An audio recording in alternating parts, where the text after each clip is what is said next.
Hello दोस्तों, आज का टॉपिक है पापा का वो आखिरी लेटर। बेटी ने अपने पिता के साथ ये क्या किया। एक बार कविता किसी लड़के से शादी करके अपने पापा के पास आई और कहा कि पापा ये आशीष है और मैंने इससे शादी कर ली है। कविता के पापा बहुत ही समझदार थे।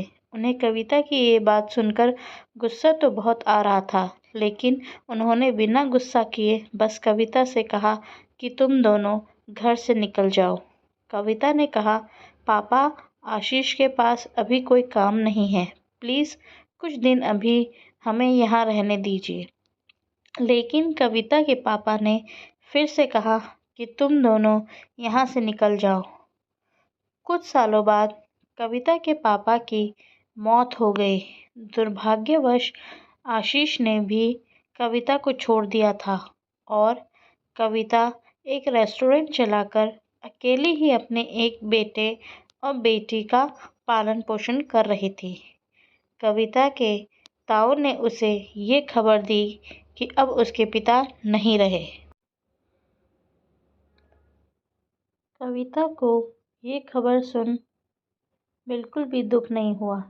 उसने सोचा, उन्होंने मुझे घर से निकाल दिया था तो अब मैं उनकी अंतिम यात्रा पर भी नहीं जाऊंगी।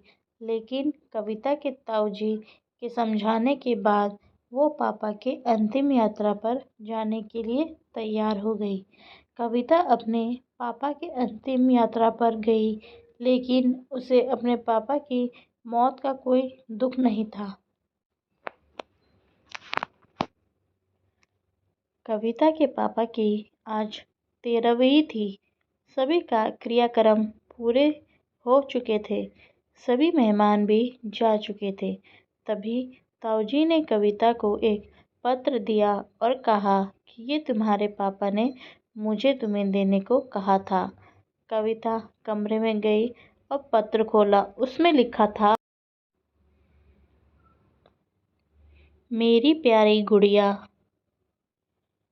मुझे मालूम है कि तुम मुझसे बहुत नाराज़ हो। मैंने तुम्हें घर से बाहर निकाल दिया था। तुम दर-दर की ठोकरें खा रही थी, तब भी मैंने तुम्हें नहीं बुलाया। लेकिन क्या कहूँ, उस वक्त मैं भी बहुत दुखी था। याद है जब तुम 5 साल की थी, तब तुम्हारी माँ हमें छोड़कर चली गई थी। तब से मैंने तुम्हें कभी तुम्हारी माँ की कमी महसूस नहीं होने दी। रात रात भर तुम्हारे लिए जागा। तुम्हारे स्कूल जाने पर पूरे दिन तुम्हारे स्कूल के गेट पर बैठा रहता। वो कच्चा पक्का खाना जब तुम्हें पसंद नहीं आता तो तुम्हारे लिए फिर से खाना बनाता ताकि तुम भूखी ना रहो। रात रात भर जब तुम पढ़ाई करती तो रात भर जगकर तुम्हें चाय बनाकर पिलाता। बड़े होने पर वो तुम्हारा छोटे कपड़े पहनना, शराब पीना, पार्टियों में जाना, इन सब चीज़ों से मैंने तुम्हारा साथ दिया। मेरे भी बड़े अरमान थे बेटी कि मैं तुम्हारी शादी धूमधाम से करूं, लेकिन ऐसा नहीं हुआ। तुम्हारी वजह से मैंने कभी भी दूसरी शादी नहीं की, लेकिन तुमने अपनी ज़िंदगी का इतना बड़ा फ़ैसला अकेले ही कर लिया। उसमें भी तुमने एक ऐसे लड़के से शादी कर ली जो फिर वासना और पैसों के लिए न जाने कितनी लड़कियों की ज़िंदगी बर्बाद कर चुका था। मैंने आशीष के बारे में पता लगाया था, लेकिन क्या करूं, तुम तो उस वक्त प्यार में अंधी थी। खैर, जो भी हुआ हो, बस हो सके तो मुझे माफ़ कर देना। मैंने तुम्हारे और तुम्हारे बच्चों के नाम बैंक में कुछ पैसे जमा करवाए हैं। 2-3 घर और कुछ ज़मीन के कागज़ात भी तुम्हारे नाम कर दिए हैं। तुम्हारी माँ के गहने भी अलमारी में पड़े हैं। ये सब तुम्हारा ही है। तुम्हारा पापा। कविता की आंखों में आंसू थे। कविता ने सारी बातें ताऊजी को बताई।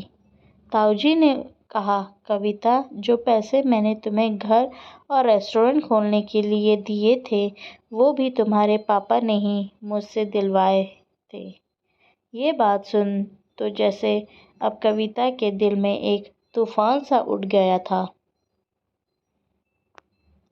दोस्तों, इस कहानी से हमें यही सीख मिलती है कि बच्चे चाहे माँ बाप को छोड़ दें, लेकिन माता पिता दूर होकर भी हमेशा अपने बच्चों के लिए फ़िक्रमंद रहते हैं। उनके मन से अपने बच्चों के लिए प्यार कभी कम नहीं होता है।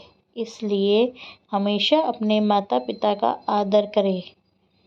मुझे यकीन है कि यह स्टोरी आपके दिल को छू गई होगी।